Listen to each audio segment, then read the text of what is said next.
Emas pelindung kewangan keluarga. Emas bukan sekadar aset, ia adalah pelindung kewangan untuk keluarga anda.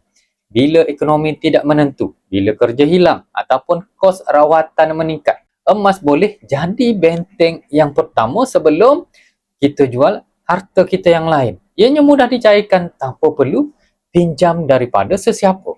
Tanpa simpanan emas, ramai keluarga terpaksa bergantung kepada hutang. Duit tunai pula cepat habis dan sukar dikawal.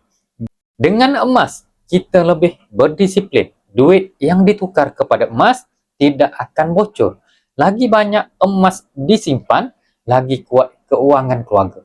Dan anak-anak pula mudah belajar nilai harta sebenar sejak daripada kecil. Bila simpanan emas bertambah, keuangan jadi stabil. Tiada tekanan hutang dan keluarga boleh fokus pada masa hadapan. Emas ini bukan sekadar aset, tetapi pelindung keuangan keluarga anda. Ia jadi benteng kita ketika gawat, melatih diri disiplin. Dan yang paling penting, ianya mudah diwariskan kepada anak-anak suatu hari nanti. Untuk mulakan tabungan, hubungi saya untuk bimbingan. Save dan like video ni untuk info emas yang seterusnya.